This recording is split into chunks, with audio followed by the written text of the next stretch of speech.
Bismillahirrahmanirrahim. Assalamualaikum warahmatullahi wabarakatuh. Yang saya hormati segenap Bapak Ibu Dewan Guru SMP Negeri 10 Guru. Sebelumnya tanpa mengurangi rasa hormat, kami sampaikan bahwasanya kegiatan hari ini sebenarnya sudah kami koordinasikan dengan Bapak Kepala Sekolah. Kami sampaikan bahwasanya hari ini kita rapat koordinasi terkait kegiatan diseminasi budaya positif dan persiapan pelaksanaan PISA untuk tahun 2025. Kemudian Bapak Kepala Sekolah menyampaikan bahwasanya diusahakan untuk bisa hadir. Kalaupun tidak bisa hadir, insya Allah dilimpahkan kepada Bapak Wakil Kepala Sekolah. Dan mengingat Bapak Wakil Kepala Sekolah juga ada kepentingan yang tidak bisa ditinggalkan, yaitu beliaunya, saya juga baru tahu tadi malam di grup WA menyampaikan anaknya wisuda S2. Jadi mau tidak mau kami harus tetap melaksanakan kegiatan ini, mengingat waktu yang sudah sangat mepet terkait dengan pelaksanaan PISA di tahun 2025. Jadi sekali lagi Bapak Ibu, dengan rasa hormat dan sangat untuk Bapak Ibu bersabar dulu sebentar untuk supaya kami menyampaikan hasil kami kemarin kegiatan di Jakarta selama 3 hari. Jadi Bapak Ibu, seperti yang disampaikan di grup sekolah bahwasanya hari ini sebenarnya ada banyak yang akan kita bahas, tapi kita fokuskan di 2 hal. Yang pertama terkait diseminasi budaya positif, nanti akan disampaikan oleh Pak Dewan. Dan untuk PISA nanti kita sampaikan berdua. Nanti pengantarnya dari saya. Untuk aplikasinya, teknis pelaksanaannya bagaimana, nanti disampaikan Pak Dewan selaku Proktor. Jadi mungkin itu aja Bapak Ibu, langsung saja untuk kegiatan pertama diseminasi budaya positif akan disampaikan oleh Pak Dewan. Kami persilakan. Terima kasih Pak Didin selaku Tahun Kurikulum atas kesempatannya. Langsung saja, Assalamualaikum warahmatullahi wabarakatuh. Selamat pagi, salam sejahtera untuk kita semua. Pertama-tama saya ingin menyampaikan terima kasih kepada Bapak Ibu sekalian yang sudah meluangkan waktunya untuk hadir dalam kegiatan kita pada pagi hari ini. Tadi sudah disebutkan ada 2 agenda. Yang pertama, diseminasi terkait dengan penerapan atau implementasi budaya positif di sekolah. Kemudian yang kedua terkait dengan persiapan main survei PISA di tahun 2025. Untuk kegiatan yang pertama terkait dengan diseminasi implementasi konsep-konsep inti budaya positif di sekolah akan saya sampaikan.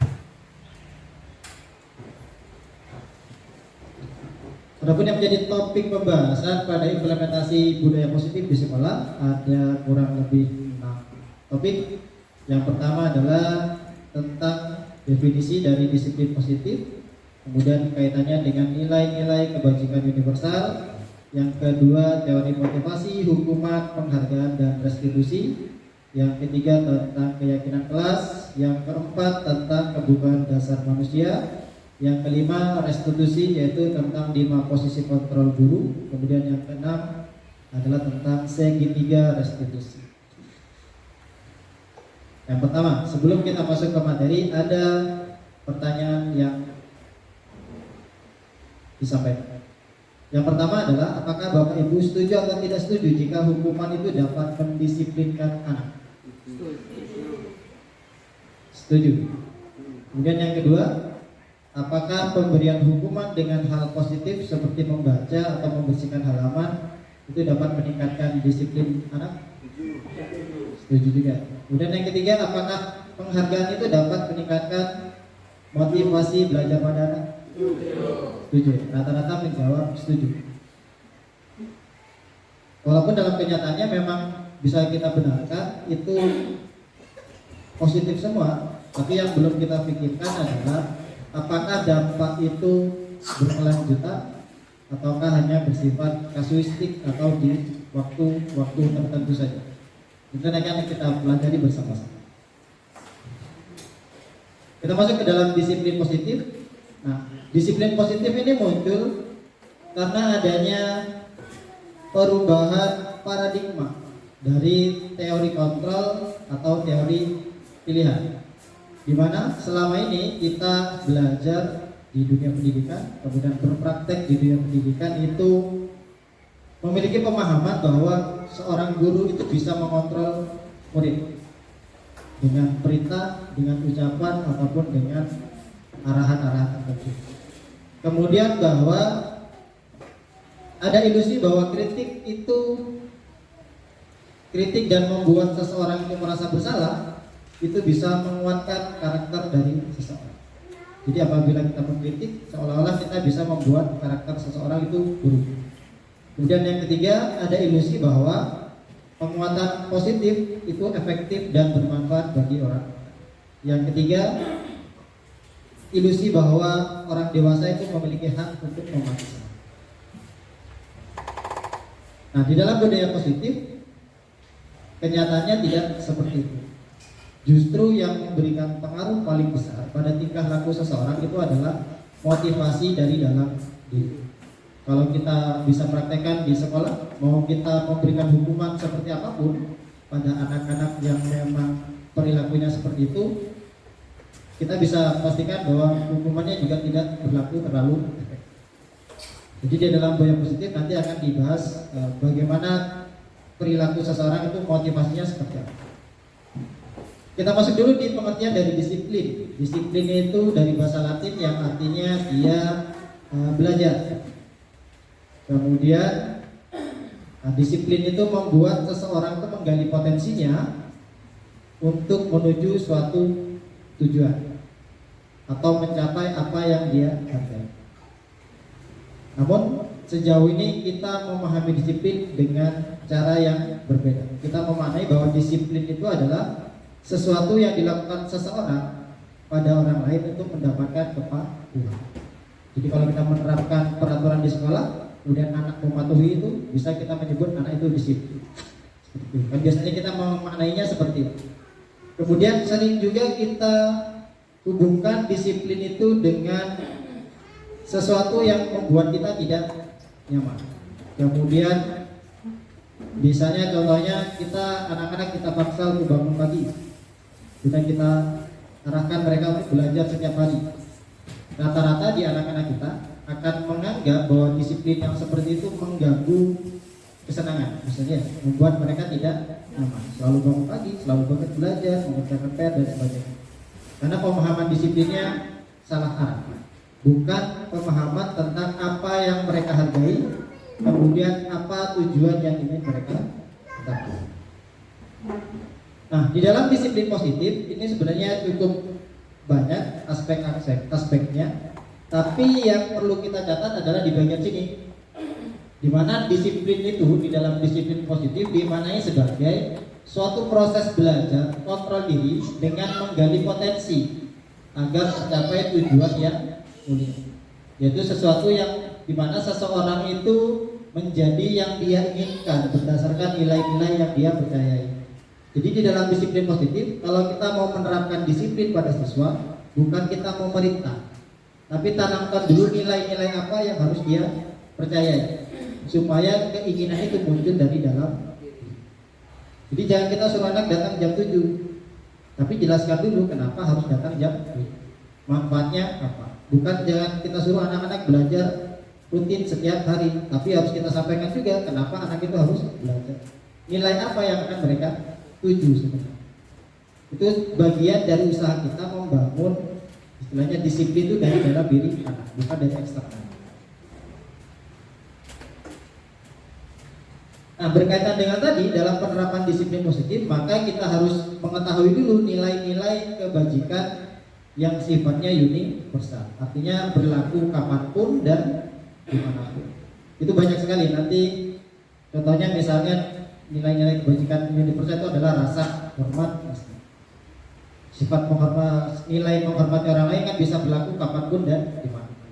Itu yang harus ditanamkan pada siswa. Kemudian misalnya ada juga nilai yang berupa tanggung jawab, kemudian komitmen dan lain sebagainya. Nah, di dalam profil pelajar Pancasila itu ada nilai-nilai kebajikan sendiri yang dimana tertuang dalam profil pelajar Pancasila, yaitu beriman, bertakwa kepada Tuhan Yang Maha Esa, dan berakhlak mulia. Itu nilai yang pertama. Kemudian ada nilai-nilai kemandirian, nilai-nilai bernalar kritis, nilai-nilai berkebinekaan global, kemudian ada juga nilai gotong royong dan nilai-nilai kreatif. Jadi di dalam keseharian kita sebisa mungkin jangan hanya mengarahkan anak-anak untuk melakukan sesuatu tanpa tahu dasarnya apa. Jadi sebisa mungkin dalam aktivitas kita arahkan siswa untuk mempunyai nilai-nilai yang dipilih. Profil pelajar Pancasila: beriman, mandiri, bernalar kritis, berkebinekaan global, gotong royong, kreatif. Jadi misalnya jangan terlambat datang ke sekolah, tapi hubungkan dengan kalau kamu terlambat, misalnya yang muslim, otomatis bangunnya siang, tidak sholat subuh.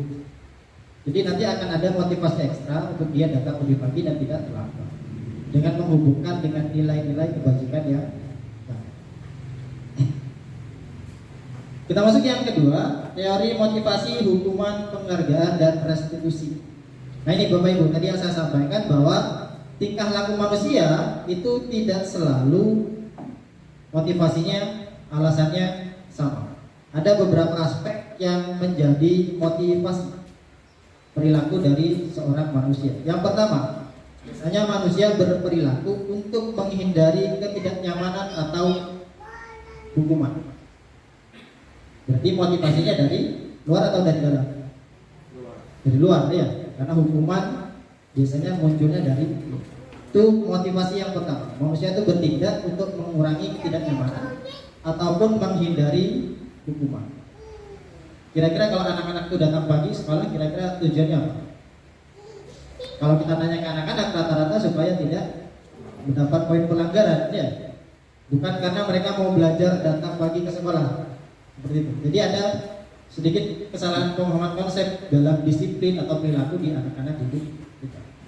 Kemudian yang kedua, ada perilaku yang didasari akan kebutuhan untuk mendapatkan imbalan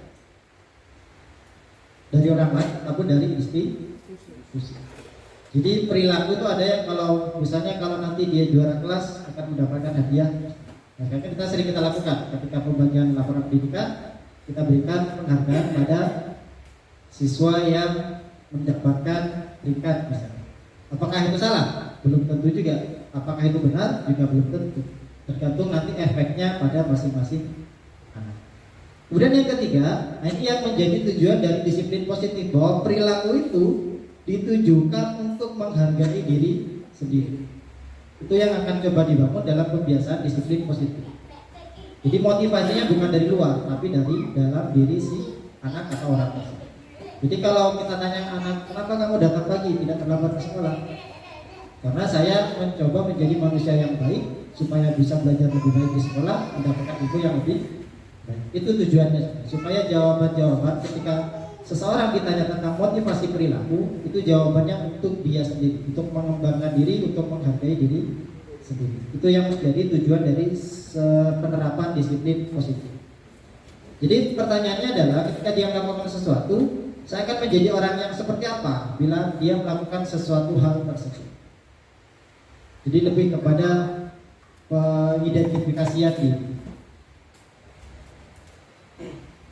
Nah, menurut Ganjar Dewantara, merdeka itu bukan dia terlepas dari perintah. Artinya seseorang yang merdeka bukan dia seseorang yang tidak diperintah oleh siapapun, tapi juga punya kecakapan untuk memerintahkan diri sendiri.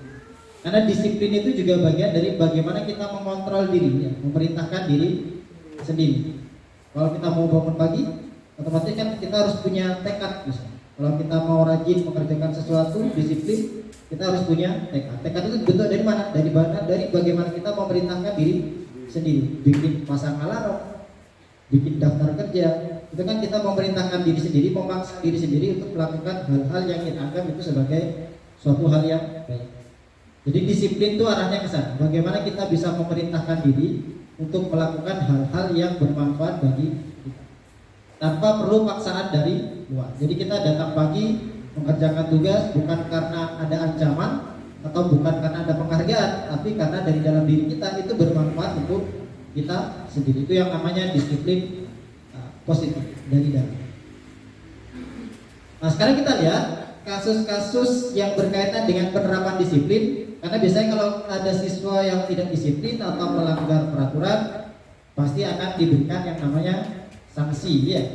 Nah, di dalam teori sanksi itu ada yang namanya hukuman dan ada yang namanya konsekuensi. Mari kita identifikasi kira-kira di dalam tindakan-tindakan yang dilakukan guru ini termasuk ke dalam hukuman atau konsekuensi. Nanti kita akan lihat bedanya, mana hukuman, mana konsekuensi. Yang pertama, ketika kita memerintahkan untuk mencatat 100 kali di dalam buku, saya tidak akan terlambat lagi karena siswa tersebut terlambat ke sekolah. Itu masuk hukuman atau konsekuensi? Konsekuensi atau hukuman? Hukuman atau konsekuensi? Hukuman. Coba kita lihat. Ya, hukuman. Kemudian yang kedua, kita jawab dulu ya satu-satu ya. Kita memerintahkan seorang siswa mengelilingi lapangan basket lari 2 kali karena terlambat hadir di sekolah. Hukuman atau konsekuensi? Hukuman. Kemudian yang ketiga, siswanya diminta push up 15 kali karena tidak pakai masker atau tidak menggunakan seragam misalnya. Hukuman. Kalau yang keempat, mengganti kertas tugas teman yang telah dicoret-coret. Konsekuensi. Membersihkan tumpahan air di meja tulis karena tersenggol saat belajar. Konsekuensi. Kemudian siswa disuruh diperintahkan tidak pakai sepatu seharian karena sepatunya tidak hitam. Hukuman atau konsekuensi? Hukuman. Kemudian lari mengelilingi lapangan basket 2 kali karena terlambat di pelajaran PJOK. Hukuman atau konsekuensi? Konsekuensi. Jadi sebagian besar calon Bapak Ibu sudah bisa membedakan mana hukuman, mana konsekuensi, ya.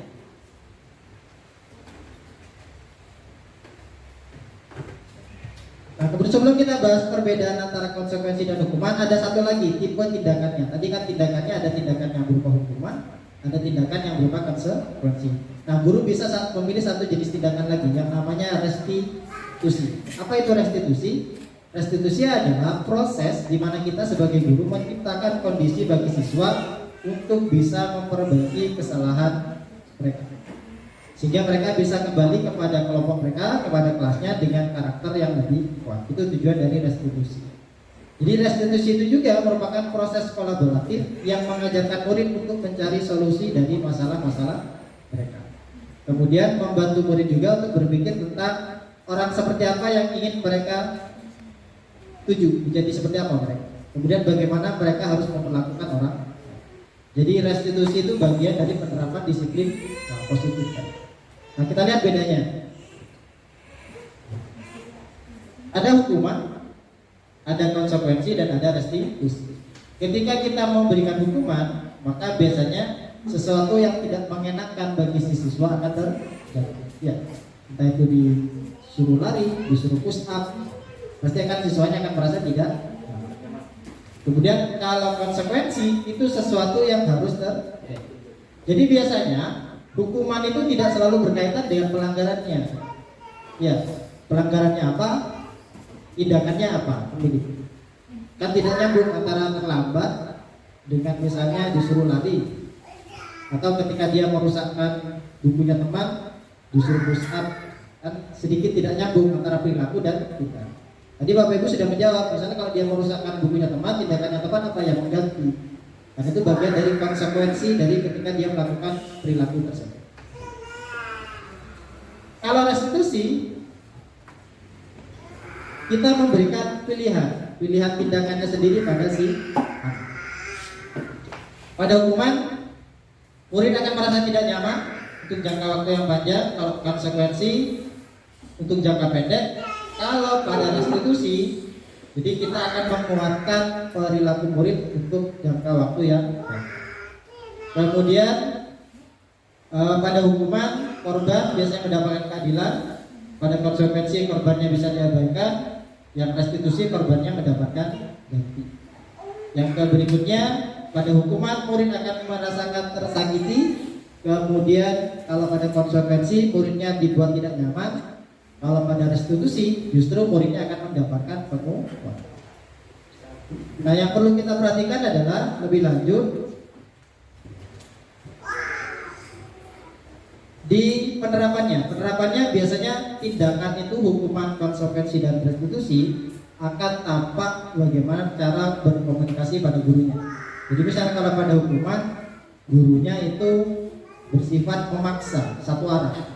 Misalnya pertanyaan yang disampaikan, apa peraturannya? Seharusnya kamu melakukan ini. Karena kamu melanggar, maka kamu harus melakukan ini. Jadi satu arah antara guru dengan siswa. Ada pemaksaan antara guru terhadap siswa. Kalau pada konsekuensi, kita tanyakan apa peraturannya, kemudian kita komunikasikan baik-baik kepada siswa. Jadi kalau kamu lakukan ini, maka kamu harus menggantinya dengan ini. Kamu bisa nggak? Bisa atau tidak? Mampu atau tidak? Kalau pada restitusi, nah kita akan bertanya tentang keyakinan yang dilanggar oleh siswa. Kalau kamu terlambat, yang rugi siapa? Kalau kamu telah melakukan hal ini, kamu merugikan siapa? Kamu menjadi manusia yang seperti apa ketika kamu memukul temanmu? Kita kembalikan lagi pada siswa untuk berefleksi. Kalau kamu memukul temanmu, kamu jadi orang baik atau orang jahat? Jadi kita tanya biar mereka berefleksi sendiri, memikirkan sendiri apa yang mereka perbuat. Apakah itu sesuatu hal yang baik atau sesuatu hal yang kurang? Sehingga yang berikutnya kita bisa menanyakan kembali pada siswa. Kalau misalnya dia terlambat, besok kira-kira supaya dia terlambat kamu bisa melakukan apa? Jadi bukan kita yang suruh, kamu besok datang pagi ya. Jadi biar mereka memikirkan. Kita beri kesempatan siswa untuk mencari solusi dari permasalahan. Kalau kamu datang terlambat hari ini, kira-kira besok supaya tidak terlambat, apa yang bisa kamu lakukan? Biarkan siswa untuk mencari solusinya sendiri terlebih dahulu. Ketika sudah menjawab, baru kita memberikan kamu. Efeknya adalah kalau pada hukuman, biasanya anak-anak itu justru akan cenderung membenci peraturan yang dibuat. Kalau terlambat, kemudian kita suruh hukum, hukum setiap hari, bukan disiplin yang kita dapatkan, tapi justru peraturannya yang dibenci. Kalau pada konsekuensi, biasanya muridnya akan menghormati, lebih menghormati. Kalau kamu menyobek kertas temanmu, buku temanmu, kamu harus mengganti. Biasanya kan kalau kita suruh begitu, mereka kurang protes ya. Protesnya tidak begitu terlihat dibanding ketika memberikan hukuman yang tidak sesuai dengan pelanggarannya. Karena mereka tahu kalau mereka merusak, mereka harus mengganti. Biasanya protesnya tidak terlalu kuat. Kalau pada restitusi, yang terbentuk adalah siswa atau anak akan mulai menghargai dirinya sendiri dan orang lain. Ketika ditanya kalau kamu memukul teman jadi orang baik atau orang jahat, dia akan menjawab pasti orang jahat. Maka dia akan mulai memikirkan lagi, kalau saya besok melakukan ini, maka saya akan kembali menjadi orang yang kurang. Maka mereka akan mulai muncul kemampuan untuk berpikir tindakan-tindakan yang baik itu sebenarnya. Ciri-ciri restitusi, kita mengarahkan siswa bukan untuk menebus kesalahan, tapi untuk belajar dari kesalahan. Makanya kita meminta siswa untuk memikirkan sendiri solusinya supaya mereka bisa belajar sendiri. Jangan kita paksa kalau mau melakukan ini kamu harus berikutnya ini. Artinya kita yang mengarahkan siswanya nggak belajar apa-apa nanti. Karena kita selalu yang mendikte perilaku mereka. Kita tidak memberi kesempatan pada siswa untuk merefleksi diri dan memperbaiki sendiri perilakunya seperti apa. Kemudian yang kedua, restitusi itu bisa memperbaiki hubungan. Kemudian restitusi itu berupa tawaran, bukan paksaan. Makanya kita biasanya memberikan pilihan-pilihan tindakan pada siswa. Kemudian restitusi itu tujuannya adalah menuntun untuk siswa melihat ke dalam dirinya sendiri, tadi berefleksi. Kemudian mencari kebutuhan dasar yang mendasari tindakan. Kemudian merupakan cara yang baik. Kemudian restitusi itu fokus pada karakternya, bukan pada tindakannya. Jadi bukan karena terlambatnya sebenarnya, tapi lebih kepada dibalik tindakan terlambatnya itu apa yang membelakangnya. Jadi cara memperbaikinya seperti apa. Kemudian yang kedelapan, restitusi itu fokus pada solusi. Jadi tidak hanya menghukum, tapi juga mencarikan solusi pada siswa. Kemudian restitusi itu bisa mengembalikan murid yang berbuat salah pada kelompok.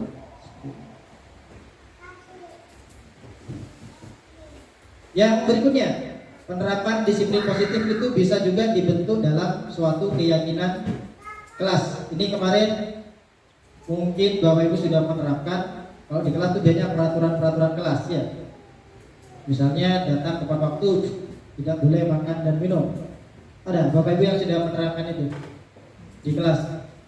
Tidak boleh berisik, walaupun tidak tertulis ya. Biasanya sudah ada kesepakatan itu dengan siswa ya. Kalau guru lagi menerangkan, murid tenang mendengarkan. Kalau disuruh maju ya maju, kalau mau bicara angkat tangan, seperti itu ya. Modelnya kan seperti itu. Itu biasanya kita sebut sebagai peraturan yang ada di kelas.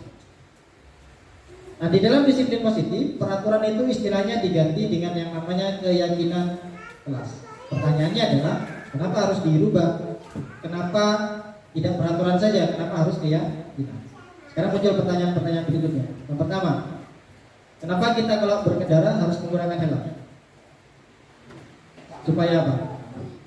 Supaya aman, selamat, ya. Kemudian sama pertanyaan kedua, kenapa harus pakai masker? Misalnya kalau kemarin waktu COVID, supaya sehat, ya, supaya sehat. Kemudian kalau kita ada kegiatan harus datang tepat waktu, misalnya. Sebagai bentuk apa? Kalau kita datang tepat waktu, menghargai orang lainnya. Kalau kita terlambat, otomatis yang menunggu merasa tidak nyaman ya. Jadi di balik kegiatan-kegiatan yang kita lakukan ada nilai-nilai yang mendasari. Kalau di nomor 1 nilainya adalah nilai keselamatan.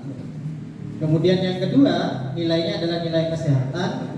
Yang ketiga adalah nilai-nilai rasa hormat atau menghargai. Jadi kalau peraturan biasanya kan dibuat oleh guru untuk ditaati oleh siswa. Ya. Satu arah.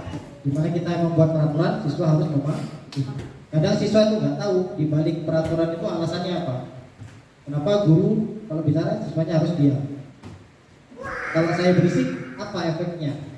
Kan kadang siswa nggak tahu ya, di kelas cuma suruh diam ya diam, suruh bicara bicara. Kadang siswa itu tidak mengetahui dasar di balik peraturan-peraturan yang ada. Nah, di dalam disiplin positif kita rubah menjadi keyakinan. Kita balik bukan peraturannya dulu di atas, tapi keyakinannya dulu. Nilai apa yang berada di balik keyakinannya peraturan-peraturan. Supaya muncul motivasi intrinsik. Jadi komposisinya seperti ini Bapak Ibu. Jadi dari peraturan kelas nanti akan muncul keyakinan kelas, muncul lingkungan positif yang nanti akan membentuk suatu budaya positif. Nanti akan kita lihat bagaimana membuat keyakinan kelas. Nah, ini ada dua macam. Yang kiri dan yang kanan. Yang di antara dua ini kira-kira mana yang merupakan keyakinan? Dilihat dari kalimat ininya.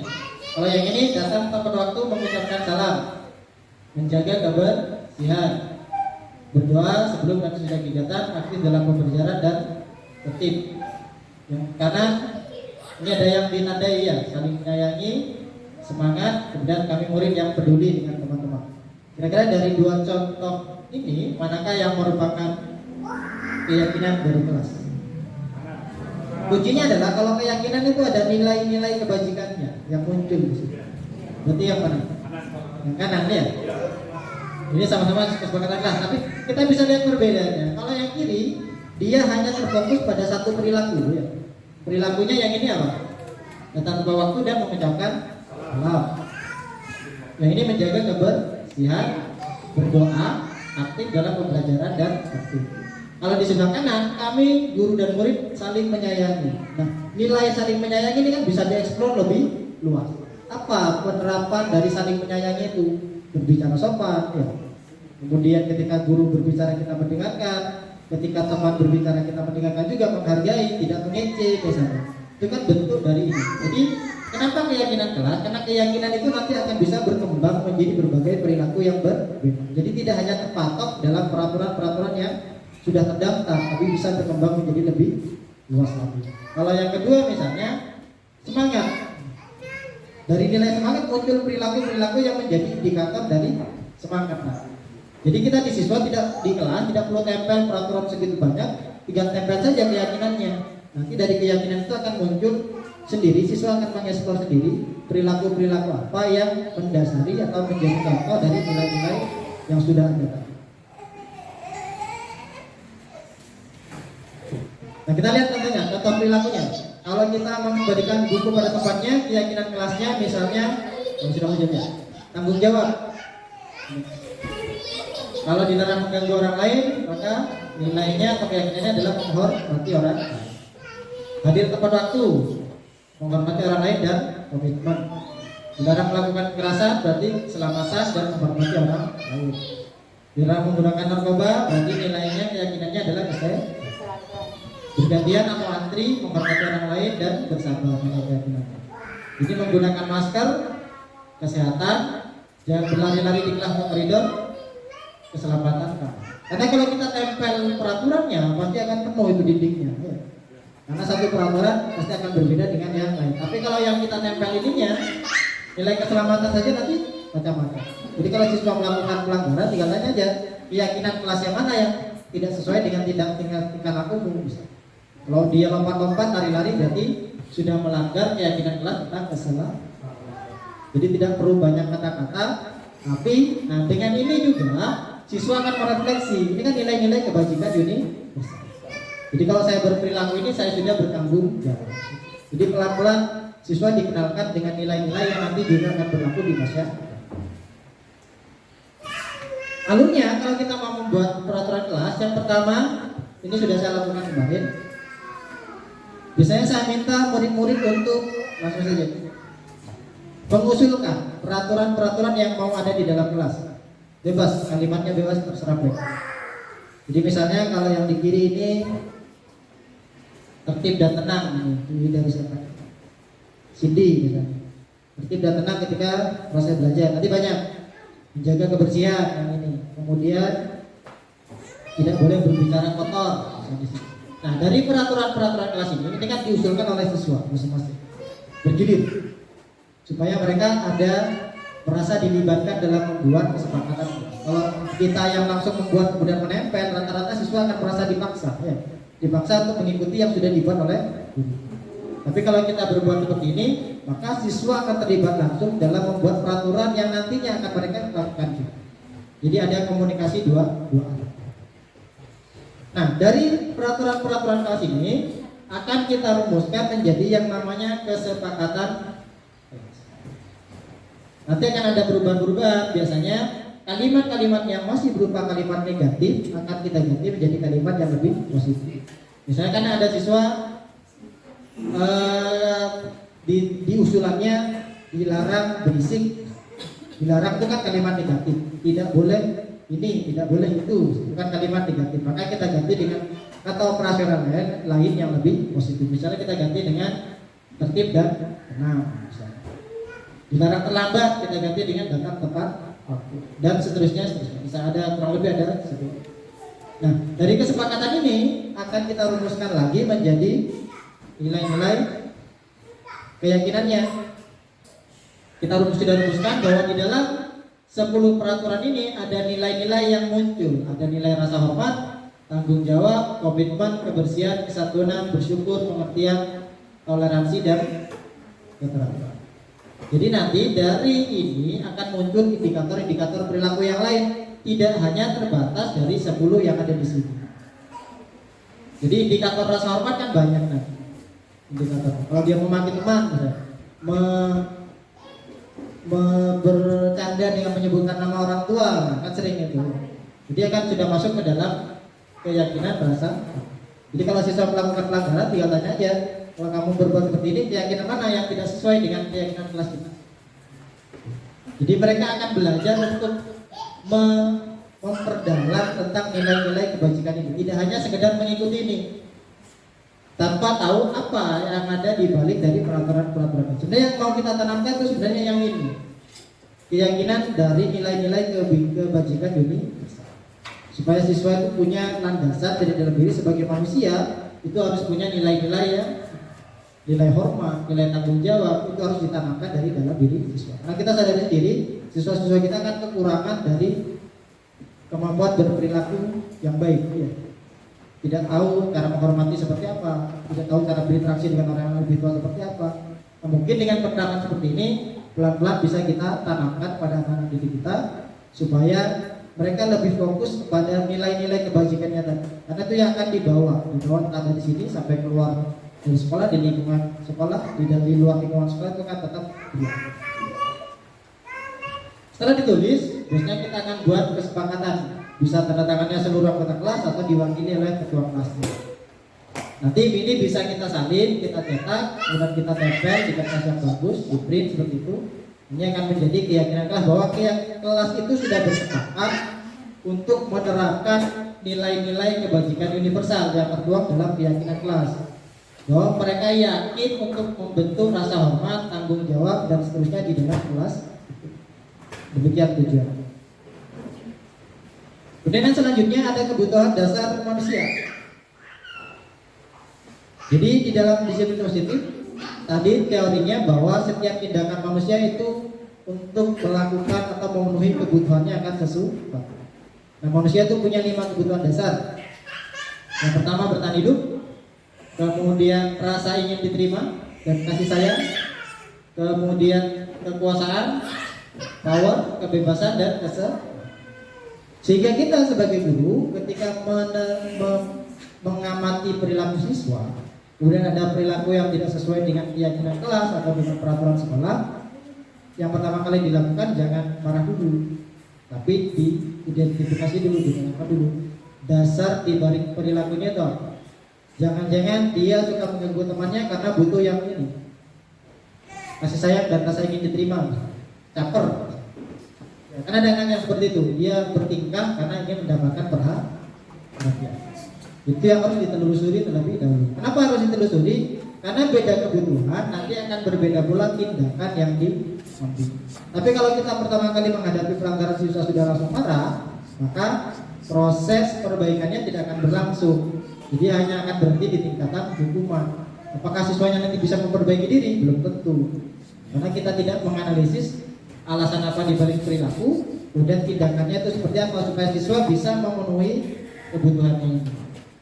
Jadi kalau misalnya di kelas tuh anaknya gak diajak berteman dengan temannya, makanya dia caper, suka ganggu-ganggu, maka penyelesaiannya kan nanti teman-temannya juga dilibatkan, ditanyakan dengan teman-temannya, supaya nanti ada perubahan perilaku, tidak hanya terhenti di hukuman saja, masalahnya tidak selesai.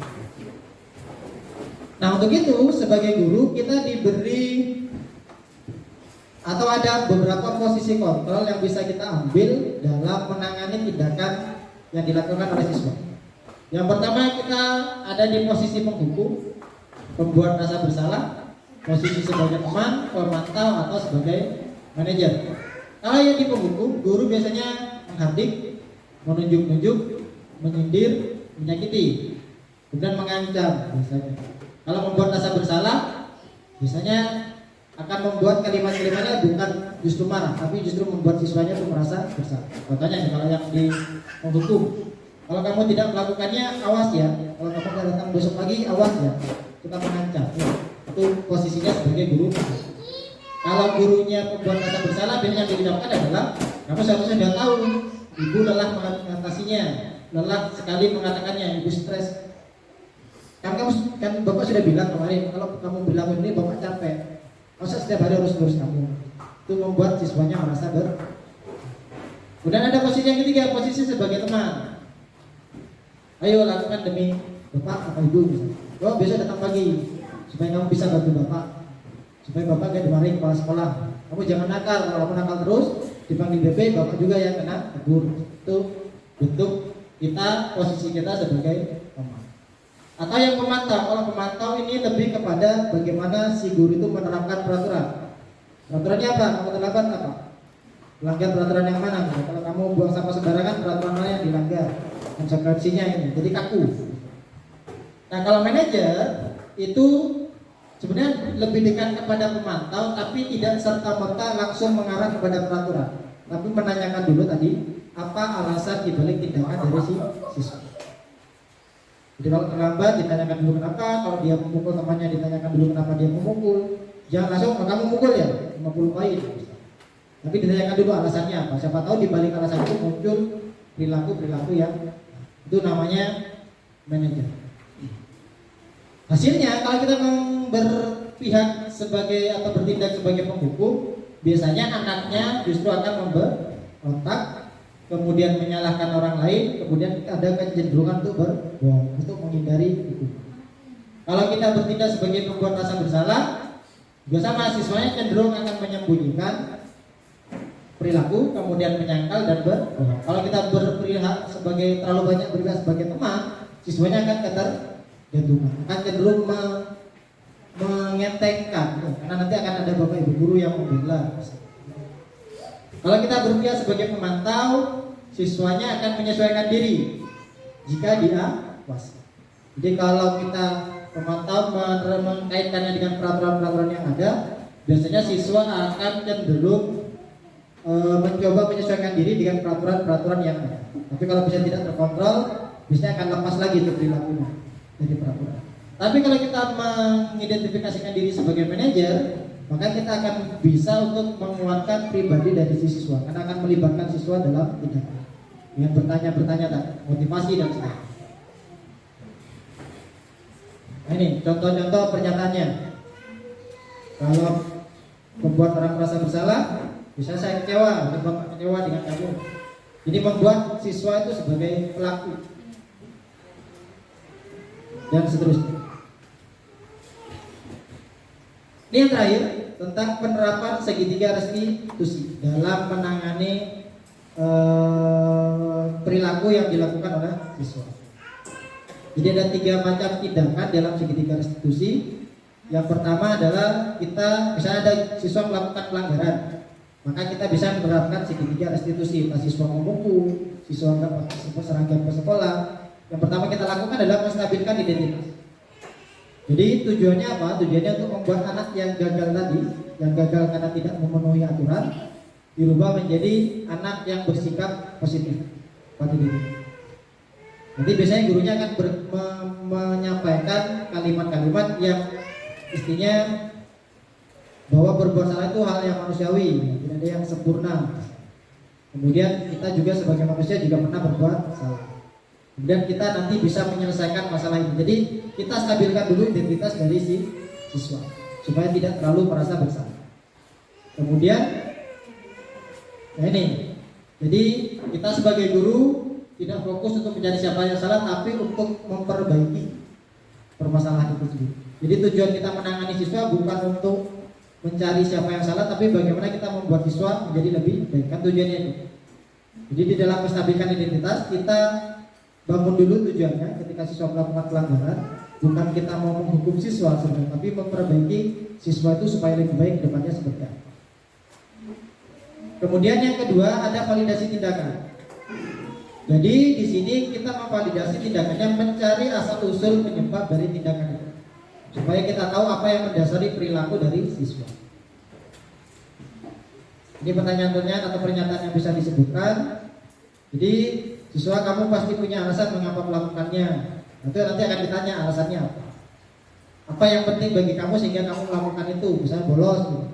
Apa pentingnya kamu bolos? Apa yang kamu tuju di luar? Apa yang kamu cari? Nanti harus diidentifikasi supaya kita bisa memvalidasi dari tindakan siapa. Kemudian ini, maukah kamu belajar cara lain untuk mendapatkan yang kamu butuhkan tanpa harus memukul? Misalnya kalau siswanya memukul atau bolos. Karena tadi dasar dari segitiga restitusi adalah bahwa setiap tindakan itu pasti ada alasannya. Bahwa siswa itu berusaha memenuhi kebutuhan dari 5 kebutuhan dasar, mana yang dia butuhkan. Dan yang terakhir menanyakan keyakinan. Kalau dia berperilaku seperti itu, apa nilai yang kita percaya di kelas kita, yang kita sepakati tadi, kemudian yang kamu lakukan itu tidak sesuai dengan nilai yang mana. Jadi kita memberi kesempatan siswa untuk berefleksi. Kalau kamu berperilaku seperti ini, pelanggaran mana yang kamu lakukan, nilai mana yang tidak sesuai. Jadi itu saja dari saya. Mungkin ada yang ditanyakan dari Bapak Ibu terkait dengan disiplin positif. Memang dalam penerapannya tidak serta-merta kita semuanya menggunakan restitusi misalnya. Tidak semua pelanggaran itu bisa kita gunakan restitusi, tapi melihat itu ada memang pelanggaran yang membutuhkan konsekuensi, ada pelanggaran yang membutuhkan hukuman. Tapi di dalam disiplin positif kita diarahkan supaya hukuman itu menjadi pilihan yang terakhir, bukan pilihan yang kita lakukan adalah restitusi terlebih dahulu, supaya kita tahu murid itu berperilaku atas dasar apa, berusaha memenuhi kebutuhan yang mana. Tadi kan kebutuhan ada 5, rasa ingin diterima, kemudian kebutuhan bertahan hidup, kemudian kesenangan, kekuasaan, dan sebagainya. Jadi kita cari dulu asal usulnya supaya kita bisa memilih tindakan yang tepat untuk menyelesaikan permasalahan. Jadi kalau misalnya muridnya suka bolos, kita tanya dulu kenapa mau bolos. Jangan-jangan di sekolah dia diganggu temannya. Jadi tujuannya adalah bagaimana dalam disiplin positif ini kita membangun siswa yang punya kemampuan untuk berdisiplin dari dalam dirinya sendiri, bukan karena faktor luar, faktor hukuman ataupun faktor menghargai. Jadi kita membangun disiplinnya itu dari. Mungkin ada yang ditanyakan. Kalau tidak ada, mungkin saya cukupkan sekian penjelasan tentang disiplin positif. Mungkin nanti bisa kita lanjut dengan diskusi-diskusi yang lainnya untuk lebih memperdalam lagi. Kurang lebihnya saya mohon maaf. Assalamualaikum warahmatullahi wabarakatuh. Selamat siang.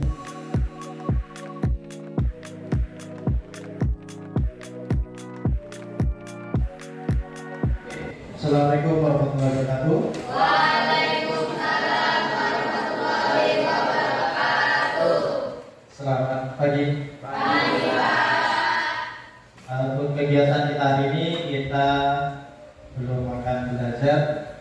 Yang akan kita lakukan untuk kegiatan hari ini adalah melaksanakan salah satu penerapan dari yang namanya disiplin positif. Pernah dengar kata disiplin? Kalau ditanya artinya apa disiplin itu?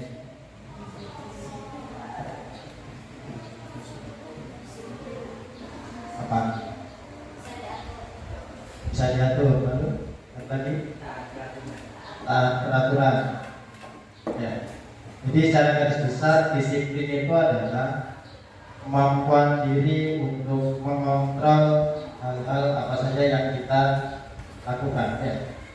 Tahu kalau hal ini harus dilakukan kapan, seperti apa, dan kita melaksanakannya dengan baik, itu namanya disiplin. Misalnya, kalau kalian tahu jam sekolah itu jam 7.15, kemudian kalian datang tepat waktu, itu bisa disebut sebagai disiplin, ya. Karena kalian mengontrol diri kalian untuk datang sesuai dengan jam yang sudah ditentukan. Kalian sudah tahu seragamnya pakai seragam putih biru di hari Selasa misalnya, dan kalian bisa melakukan itu. Artinya kamu mampu mengontrol dirimu untuk melakukan hal-hal yang sebagaimana mestinya. Tapi kalau kalian tidak mampu datang tepat waktu, tidak mampu berseragam dengan baik, itu artinya kalian tidak mampu mengontrol perilaku kalian yang sesuai itu seperti apa. Makanya disebut sebagai suatu ketidakdisiplinan. Kemudian ada istilah yang namanya disiplin positif. Kalau kita berbicara disiplin, pasti erat kaitannya dengan peraturan-peraturan, ya. Kalau peraturan-peraturan yang ada di sekolah, yang membuat dari pihak sekolah atau dari kalian? Dari pihak sekolah, ya, bisa seperti itu. Kemudian kalau peraturan-peraturan yang ada di kelas, biasanya dari guru atau dari siswa? Dari guru, ya, pada umumnya seperti itu. Nah, di dalam disiplin positif pendekatannya berbeda. Jadi di dalam disiplin positif itu bertujuan supaya bagaimana kalian menyadari dari dalam diri kenapa saya harus melakukan ini, tidak boleh melakukan ini, dan sebaiknya melakukan ini, harus punya kesadaran dari dalam diri.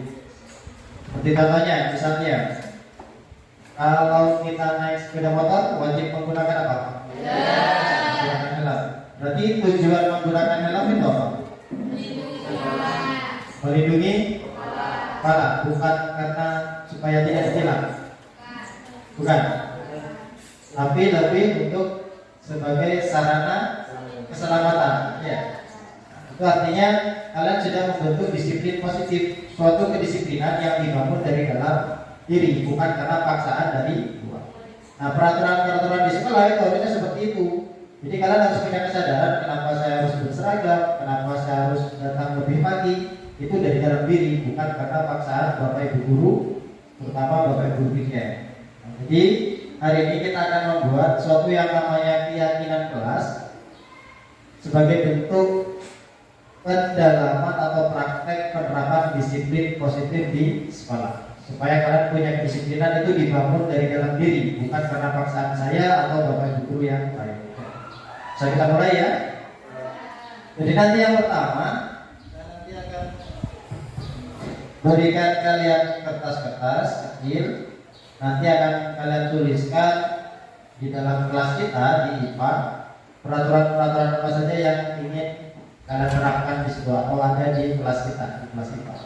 Jadi masing-masing bebas menuliskan, boleh 1, boleh 2, boleh 3, bisa lebih dari 1, terserah masing-masing siswa. Jadi silakan disiapkan pena untuk kalian menuliskan masing-masing.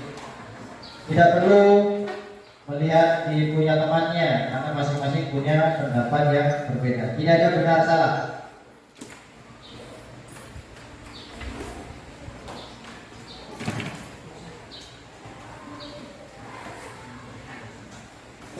Yang ada tulisnya bagian atas.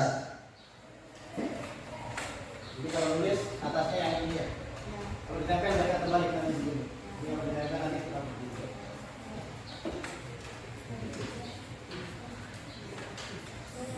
Yang dulu.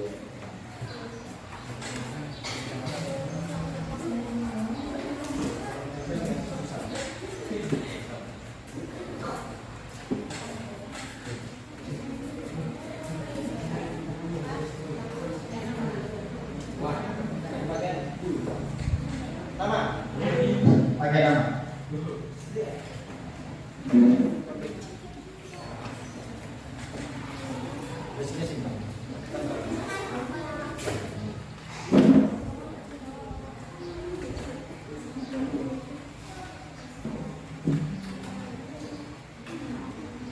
Boleh kalian tuliskan apa saja, misalnya tidak boleh terlambat, tidak boleh makan minum, tidak boleh berisik, silakan bebas.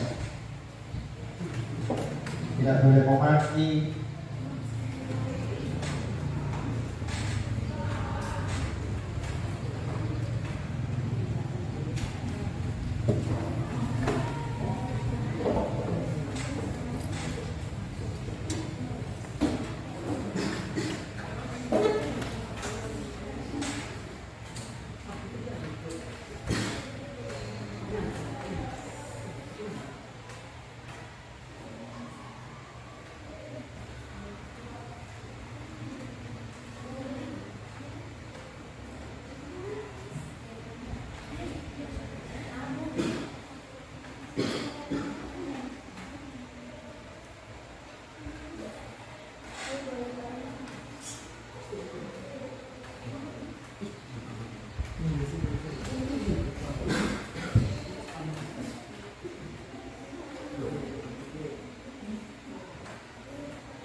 Yang sudah bisa langsung ditempel di papan kecil di rumah.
Kita lanjut dulu ya.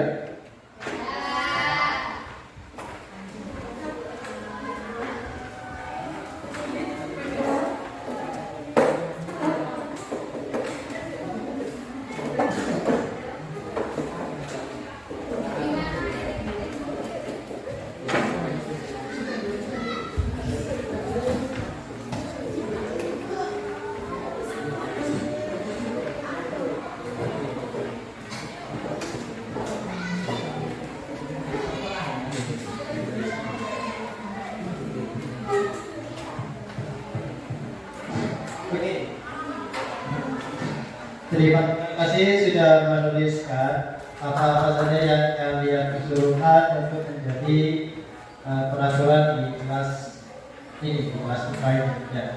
Nanti akan kita sepakati peraturan-peraturan mana yang akan kita gunakan.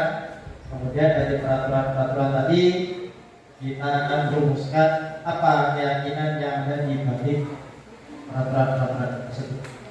Jadi yang pertama ada yang mengusulkan dari segi tertib dan tenang pada saat pembelajaran ya. Kemudian malu datang terlambat. Kemudian mentaati atau tertib sekolah. Kemudian mengerjakan tugas ya. Kemudian dari Alvin menjaga kebersihan kelas. Yang dari Raka tidak boleh makan di dalam kelas.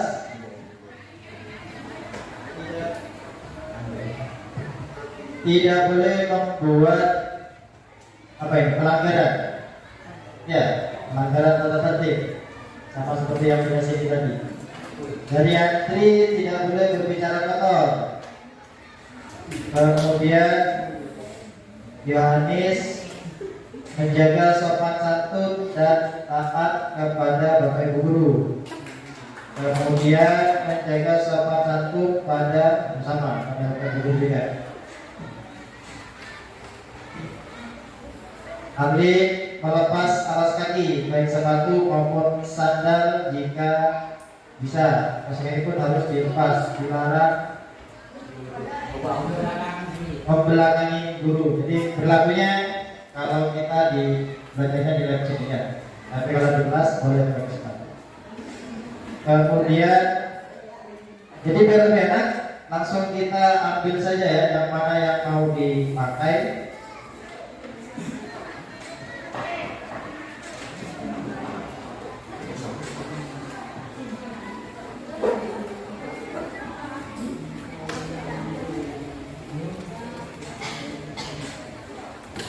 Nah, dari peraturan kelas yang sudah kalian tuliskan, ada beberapa yang masih berupa kalimat negatif. Kalimat negatif itu berupa kalimat-kalimat larangan. Ya, manusia itu kan paling tidak suka dilarang, karena kesannya pasti akan negatif, disuruh-suruh ya. Maka nanti ketika ada usulan yang berupa kalimat negatif, misalnya tidak boleh ini, tidak boleh itu, akan kita rumuskan kalimat positifnya itu seperti apa. Jadi yang pertama dari segi tertib dan tenang pada saat pembelajaran, bisa kita sepakati atau tidak? Tertib dan tenang saat pembelajaran. Kemudian yang kedua, malu datang terlambat, atau kata lainnya apa yang lebih positif? Datang tepat waktu ya. Kemudian yang ketiga, taati tata tertib sekolah. Saya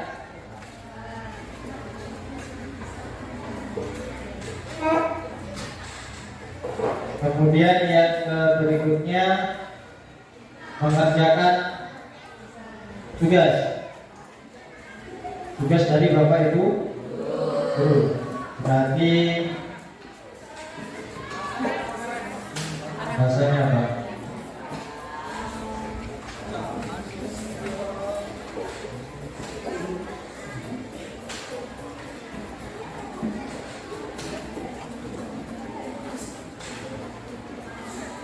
Ini ya, jadi kalian memang sewajibnya melaksanakan tugas itu dengan sebaik-baiknya, jangan setengah-setengah. Kemudian yang dari Alfi, menjaga kebersihan, masuk atau tidak? Jadi menjaga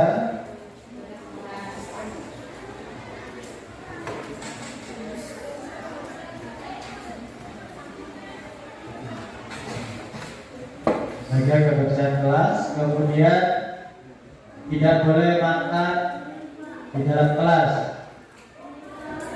Mau makan di mana?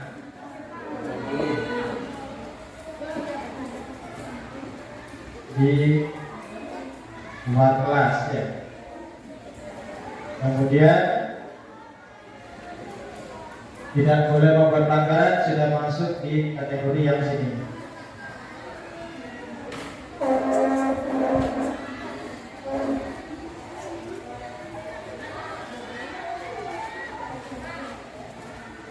Yang tidak boleh membuat pelanggaran dari rangka itu sudah masuk di mentaati tata tertib. Kemudian dari Andri, tidak boleh berbicara kotor. Berarti sopan satunya di dalam kelas, baik kepada Bapak Ibu guru maupun kepada teman-teman. Kemudian dari Yohanes, menjaga sopan santun dan taat kepada Bapak Ibu guru. Ini sudah masuk juga di poin yang ke-7. Jadi tidak perlu kita terus kembali.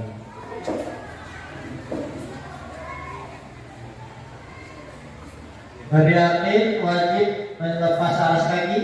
Tujuannya apa? Melepas alas kaki. Nah, biar tidak kotor. Berarti masuk ke poin yang berapa? Nah, menjaga kebersihan. Kita masuk. Kemudian dari Ririn, tenang saat guru menjelaskan. Kemudian berdoa sebelum dan sesudah pelajaran. Tertib dan tenang sudah masuk di poin nomor 1. Dan kita masukkan yang berdoa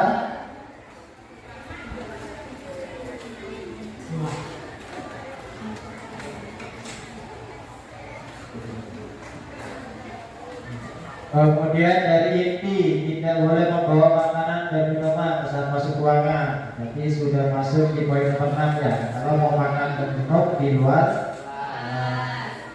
Kemudian tidak boleh ribut ketika guru menjelaskan. Masuk nomor berapa? Nomor 1 ya. Masuk. Farid tidak boleh berbuat kotor. Siap, kotor. Bisa Pak, berarti menjaga sopan santun tadi sudah.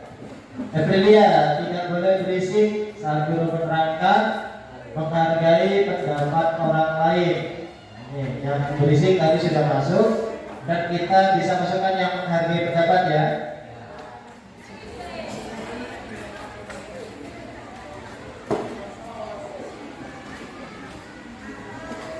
Nah, ini penting yang nomor 9 karena ketika kita tidak bisa menghargai pendapat orang lain, bisa jadi memberikan dampak negatif pada orang tersebut. Jadi temannya kalau maju menerangkan, berbicara, praktek ke depan, berbicaranya belum lancar, jangan ditertawakan. Kalau menertawakan, justru kalian membuat teman kalian itu susah untuk maju lagi jadi trauma. Dihargai ya pendapat. Tidak boleh memaki, itu juga nanti sama ya, masih disopan dan santun. Eka mendengarkan guru saat menjelaskan, tadi sudah tertib dan tenang. Selvia Putri menghargai guru di depan, tidak boleh membolos saat jam pelajaran. Jika belum ada bel, tidak boleh mengantin atau keluar kelas. Berarti kalau yang tidak bolos apa?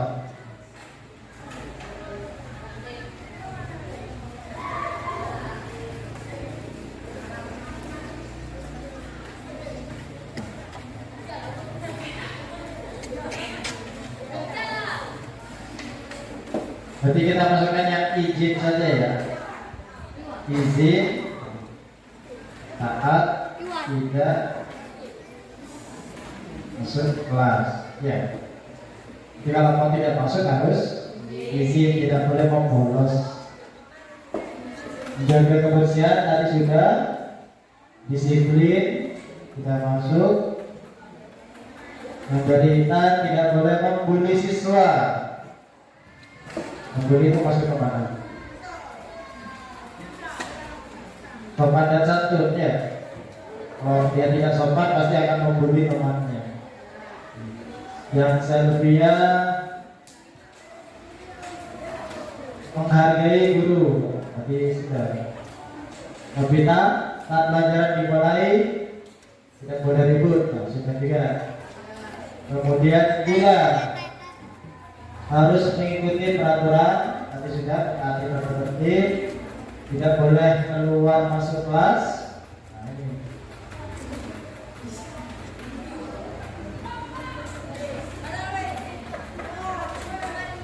Jadi ini ada keluar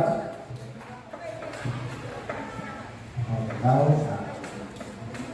tidak boleh keluar masuk. Berarti kalau mau keluar masuk harus izin. Jadi izin saat akan keluar ataupun ketika mau tidak masuk.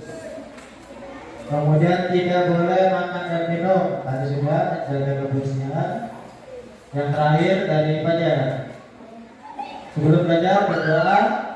Ketika ingin keluar kelas harus izin, yang sudah dimasukkan ya. Jadi ini kurang lebih ada 10 tata tertib atau peraturan kelas. Nah, dari peraturan-peraturan ini akan kita lihat. Bentar.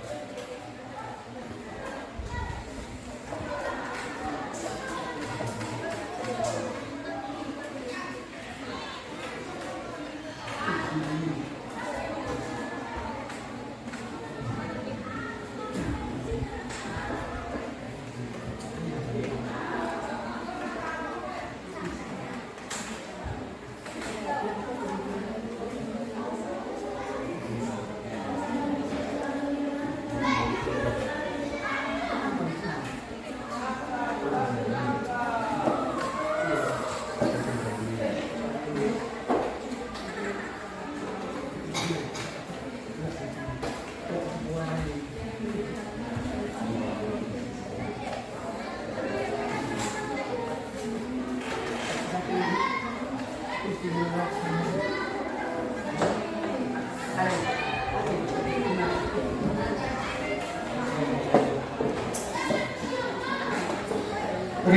jadi kita sudah membuat peraturan-peraturan kelas ya. Nah selanjutnya perhatian dulu.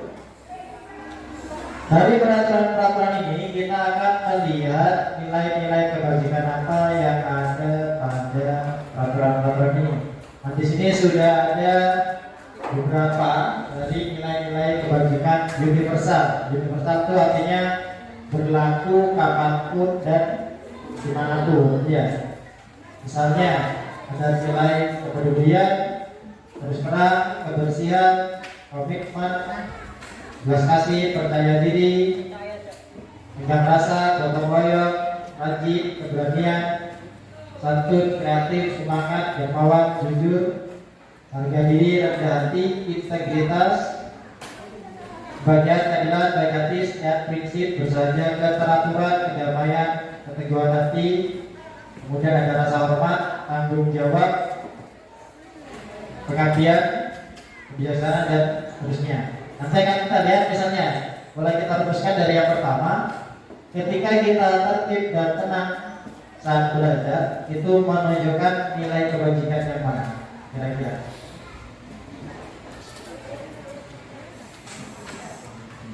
Kalau tertib dan tenang saat belajar, menunjukkan nilai kebajikan yang mana?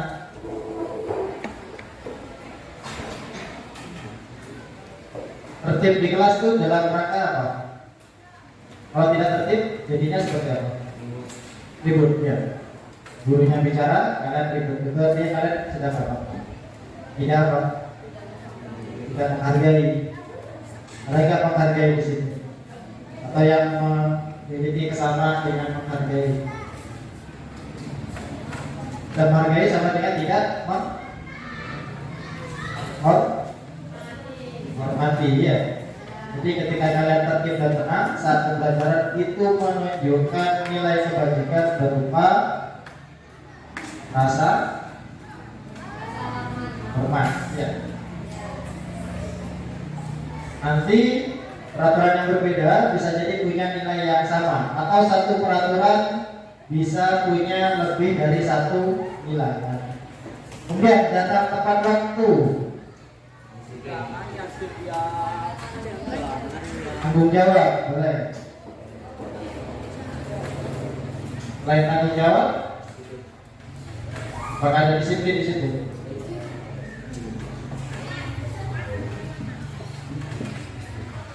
Tanggung jawab, kemudian kalau komitmen, maksud tidak? Tahu komitmen? Komitmen itu komit, artinya menepati apa yang sudah menjadi kesepakatan. Ketika baru pertama masuk ke sini kan sudah dijelaskan peraturan sekolahnya apa, ya sudah sepakat juga tuh. Maka ketika kalian datang tepat waktu, itu juga masuk ke bagian nilai dari komitmen. Kemudian yang ketiga, mentaati peraturan atau tata tertib sekolah. Apa nilainya? Komitmen juga ya, berarti sudah masuk di sini. Kita tidak perlu tulis lagi.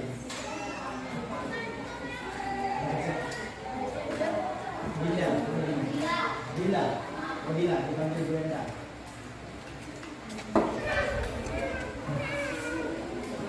Melaksanakan tugas sebaik-baiknya dengan nilai apa? Tanggung jawab, ya. Kemudian menjaga kebersihan, apa nilainya? Tanggung jawab dengan. Terus apa lagi? Itu dia punya nilai sendiri. Nilai kebersihan, ya.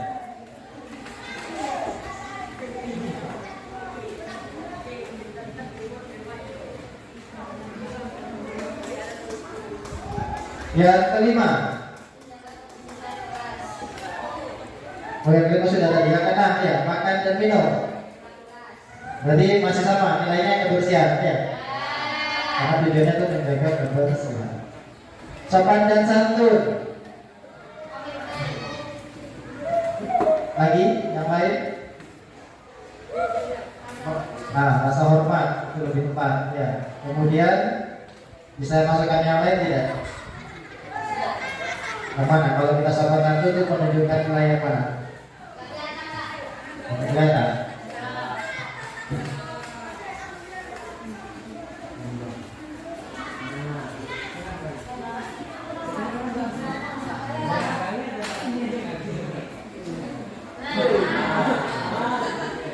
Ya. Kalau kalian tadi apa? Sopan dan santun menunjukkan nilai apa? Tadi rasa hormat masih itu di baris kedua, nomor 3. Tuh, gininya. Nah, berarti kesan.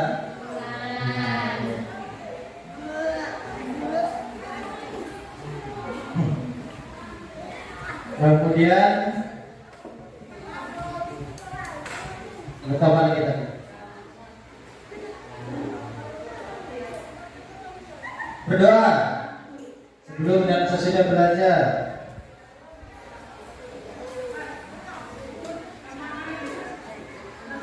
Untuk berasa apa itu?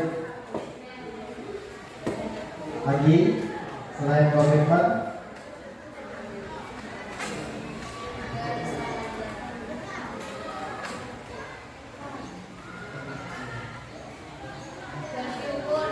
Bersyukur ya, bersyukur.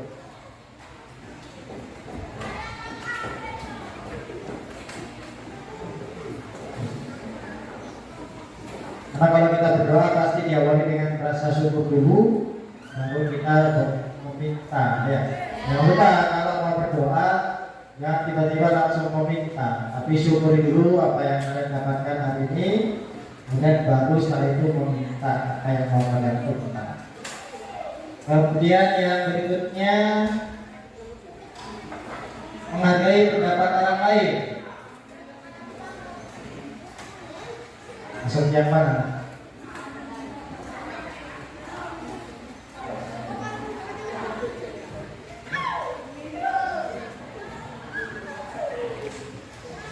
Masuk menilai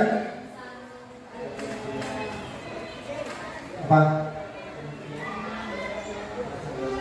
Rasa hormat masuk. Lalu ada lagi? Kedamaian. Mana ada pengertian? Oh, pengertian. Boleh.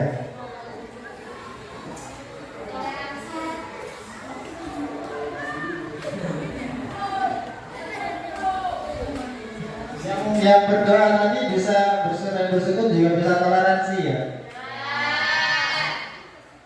Karena ketika kita berdoa pasti berdoanya sesuai dengan keyakinannya masing-masing. Tidak boleh dipaksakan menggunakan satu keyakinan yang sama ya. Yang terakhir tadi izin saat akan tidak masuk ataupun akan keluar masuk kelas.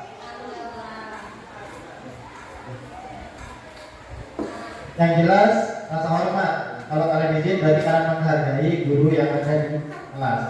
Kalau kalian keluar masuk tidak izin berarti tidak menghargai. Ada lagi.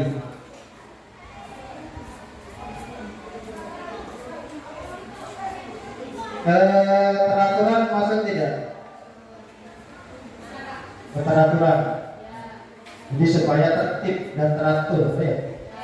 Jadi tidak asal uang masuk kayak ada aturannya.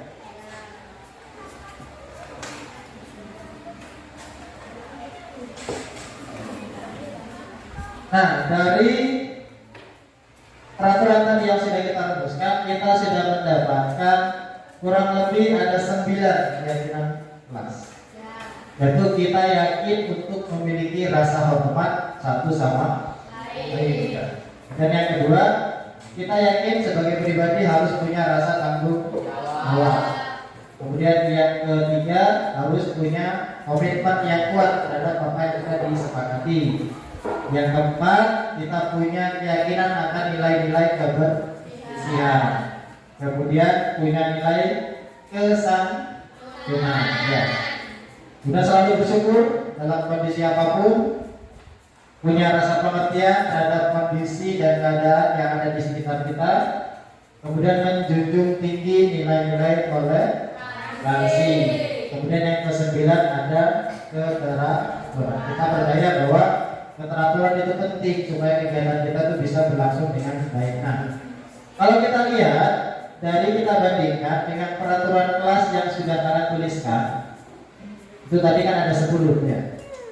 Itu kan lebih mendetail kegiatan-kegiatannya apa saja. Dan pasti akan terbatas, mungkin saja ada peraturan yang terlewat. Tapi dengan kita merumuskan suatu keyakinan, maka sifatnya akan menjadi lebih luas. Karena dari rasa hormat nanti akan memberikan beberapa contoh-contoh indikator. Kalau tadi rasa hormatnya kan santun dan segala macam. Pasti nanti akan muncul perilaku-perilaku lain yang berkaitan dengan rasa hormat. Jadi akan menjadi lebih luas lagi peraturan kelas yang ada di kelas kita. Tidak terpatok hanya pada satu kegiatan, satu tingkah laku, tapi bisa menjadi lebih banyak lagi. Ya. Kemudian tanggung jawab juga sama. Jadi kan kita tidak sebutkan mengerjakan PR misalnya, mengikuti ulangan, kan tidak ada. Tapi meskipun kita tidak sebutkan, pasti sudah masuk ke dalam nilai-nilai tanggung jawab. Artinya dengan keyakinan ini kita bisa mempunyai kesadaran yang lebih luas lagi. Nah, kuncinya adalah di dalam keyakinan kelas, kalian sudah punya nilai-nilai keyakinan itu, harus dipahami dan harus diterapkan. Kita sudah sepakat untuk menjunjung ke 9 keyakinan tadi. Itu adalah nilai-nilai positif yang berlaku universal, berlaku kapanpun dan dimanapun. Jadi mau kalian keluar dari sekolah, kalian juga harus punya nilai-nilai tersebut menerapkan. Jadi kalau di luar sekolah, maka di tempat umum ya buang sampahnya jangan sembarangan. Karena sudah punya tadi nilai-nilai dan ya. Bisa disepakati? Jadi kalau sudah sepakat, biasanya kalau orang sepakat itu diselesaikan dengan apa? Bukan, kalau dua orang melakukan kesepakatan.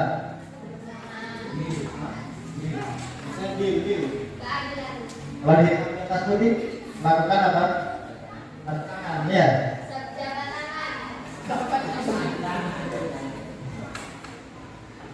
Karena tanggal berapa? 27 bulan 8.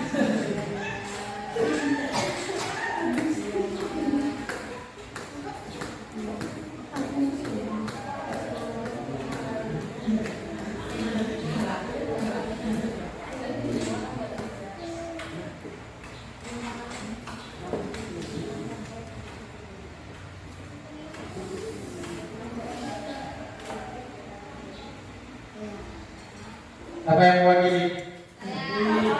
Oh, kelas ya.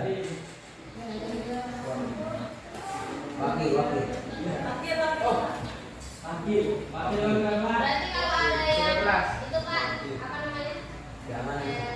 Kalau ada yang melanggar, berarti ketua kelasnya yang dipukul.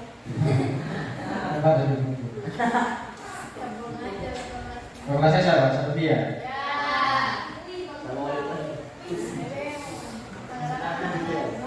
Disepakati ya?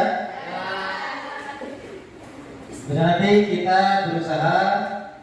Ini juga sebagai awal dari kalian bahwa yang namanya peraturan itu dibuat pasti ada sesuatu yang mendasari di belakangnya. Mau peraturan yang ada di sekolah ini maupun peraturan yang ada di luar sekolah. Ya. Jadi kita berpikirnya dibalik, jangan ketika ada peraturan itu kita merasa dipaksa. Tapi kalian harus mencari sisi positif di balik peraturan itu. Kenapa peraturan ini ada? Manfaatnya untuk saya apa? Begitu yang namanya disiplin positif. Jadi ketika kalian menemukan suatu peraturan, maka harus tanamkan motivasinya dari dalam diri itu dasarnya apa? Ya. Jadi untuk mengakhiri pembuatan sesuai keyakinan kelas, maka kita akan tanda tangani. Jadi saya dulu.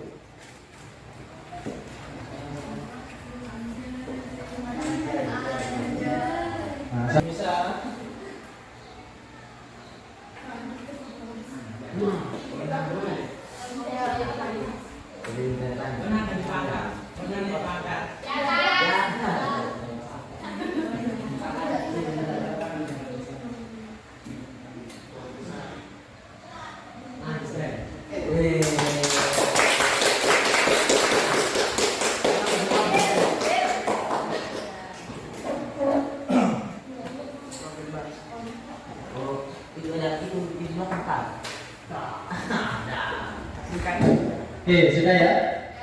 Jadi tujuan kita kegiatan kita hari itu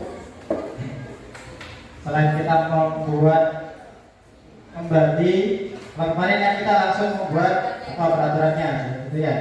Tapi kan tidak tahu apa dasar dibalik peraturan itu, nilai-nilai apa sebenarnya yang ingin kita terapkan. Nah, dengan kegiatan hari ini saya harapkan kita menyadari bahwa di dalam peraturan-peraturan itu akan ada nilai-nilai kebajikan yang mendasari.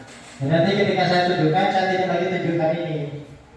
Jadi peraturannya hanya dibantah. Tapi yang akan kita tunjukkan, ingat-ingat adalah yang berupa keyakinan.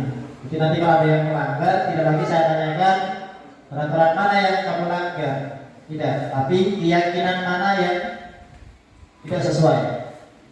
Jadi kalau kamu terlambat, nanti saya tanyakan kamu terlambat ini tidak sesuai dengan keyakinan yang mana?